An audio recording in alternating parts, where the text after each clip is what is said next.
Hey everybody. So today it's Kristen, actually.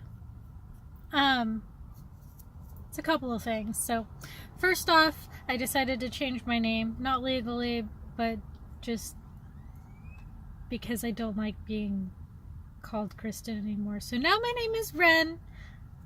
Just take out Kristen and just apply Ren to anything and everything in regards to body and whatnot, sort of fun stuff.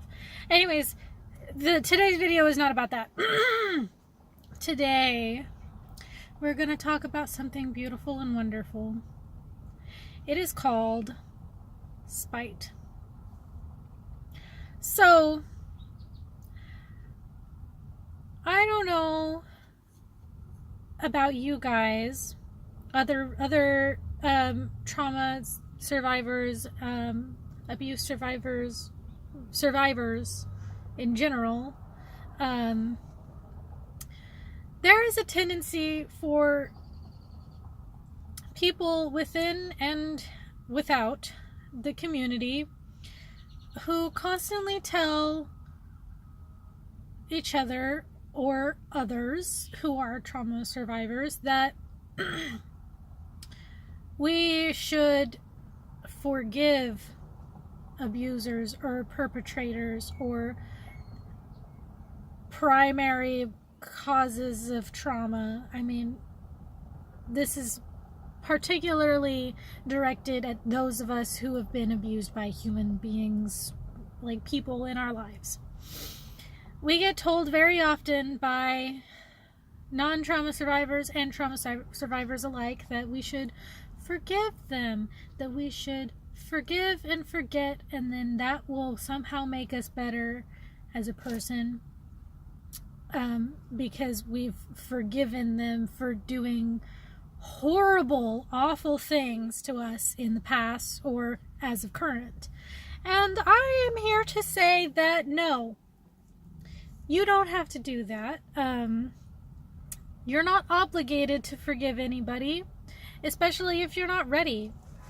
I myself, I'm going to resituate. Sorry, hold on. Ooh, it rained recently, so it slipped a little. Anyways, I myself I don't think I can bring myself to forgive my abusers. I honestly don't think I can ever become capable of doing that. But to be honest, I'm okay with that. I don't have to forgive them. My enjoyment and my personal peace is not dependent on whether or not I forgive someone for hurting me. I forgive them for hurt. That's like saying that, oh, you should apologize to them because they hurt you. No. Forgiving people is not something that you do to make yourself feel better. It's not something that it's not a step that takes you towards enlightenment. It is the conclusion to already reaching that inner peace. You don't have to forgive someone to become at peace. You have to become at peace to forgive them. But you don't even have to be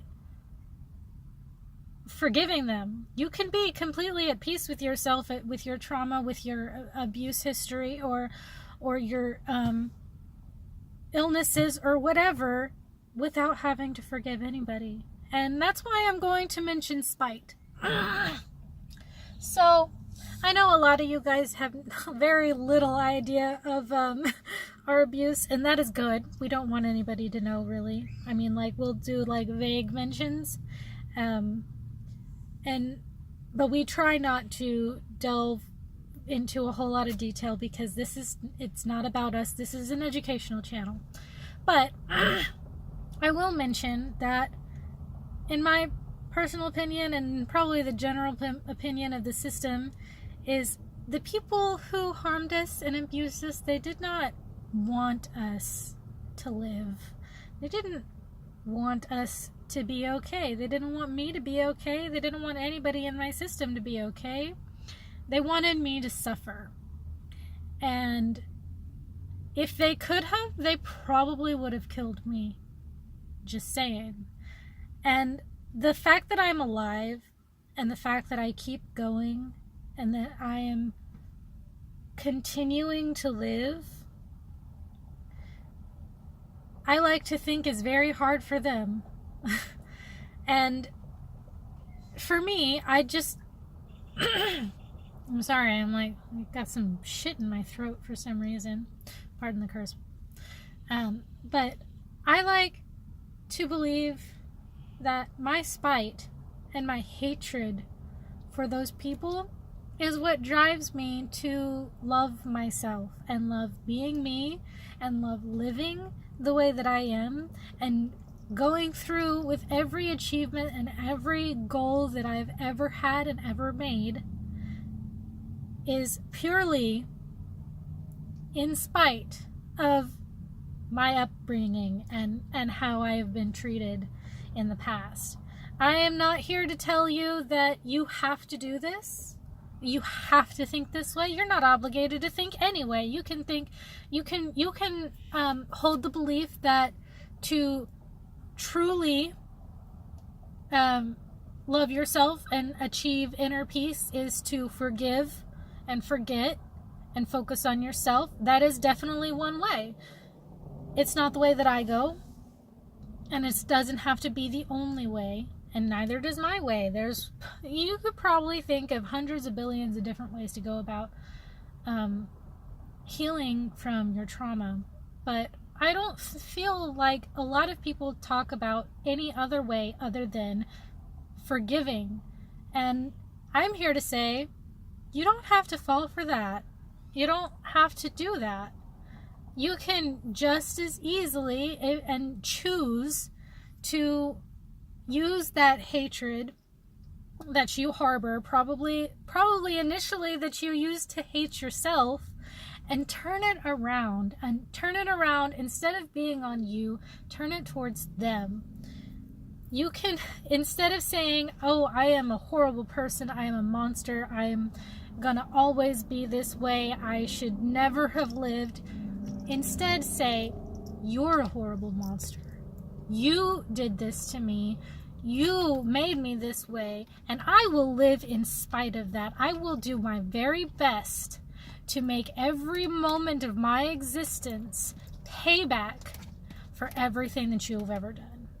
I will be happy for myself, and just to shoot you in the face with a nice big middle finger. I mean, that's how I would put it. I'm sorry, my cat, he's feeling the energy of the room for sure.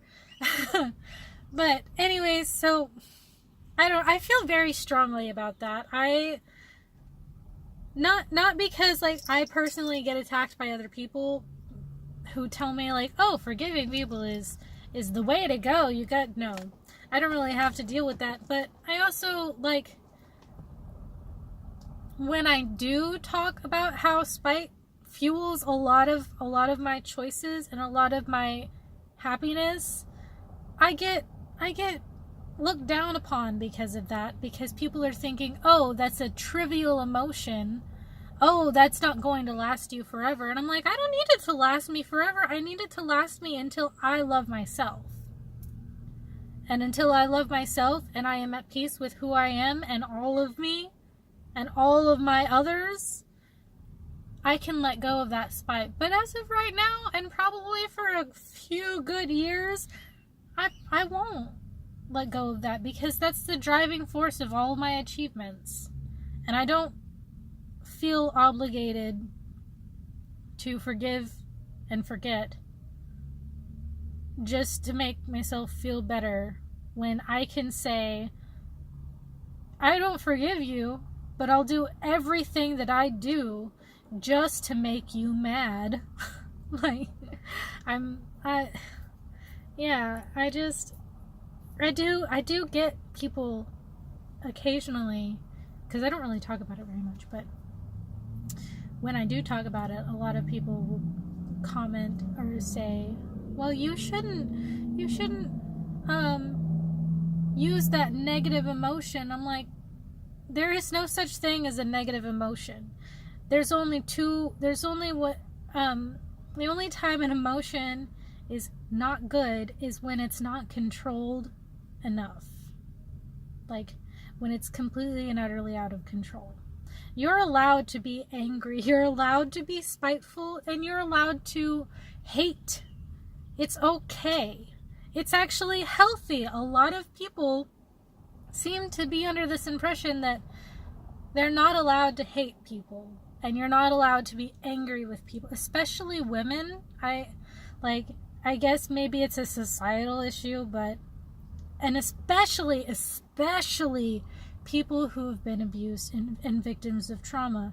We're taught, usually by other people, that our emotions are not good, that we are not allowed to feel them, that we need to bury them as far down as we possibly can and never feel them ever. But then that stuff bubbles up because it's bottled.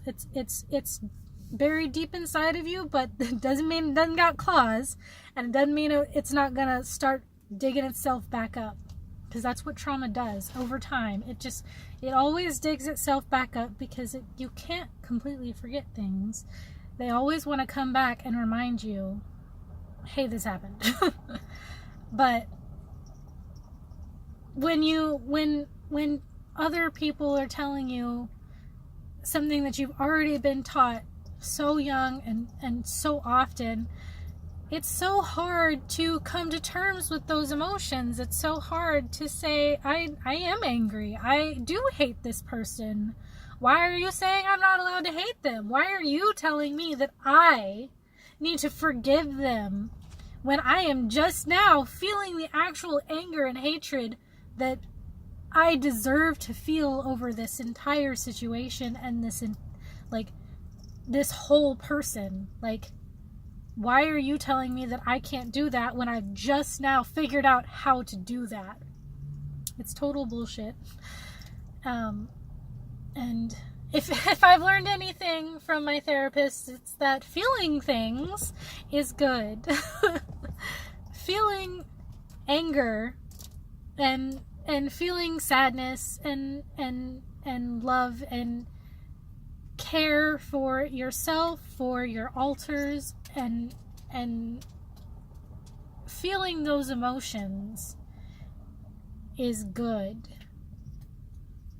It's important. It's a huge step to healing. And if some of those emotions are used to help you strive for betterness, and not really better like betterness for yourself or whatever, but like betterness is a general concept, I say go for it. I mean, nobody comes out of their trauma automatically loving themselves. It's just not possible. I mean, if it is possible, kudos to you, whoever has done that, because I don't know anybody who's come from a trauma, especially an abuse trauma, automatically loving themselves, because the majority of the time they don't. Majority of the time they hate themselves. And their emotions are so heavily muted that they don't think that they can hate anything but themselves. And I'm here to tell you that that is total bullshit. You're allowed to hate other people. And you're allowed to use that hatred to propel yourself towards a better mindset, a better feeling about your own self. This video is getting really long, so I'm gonna go ahead and stop it now. Anyways, bye.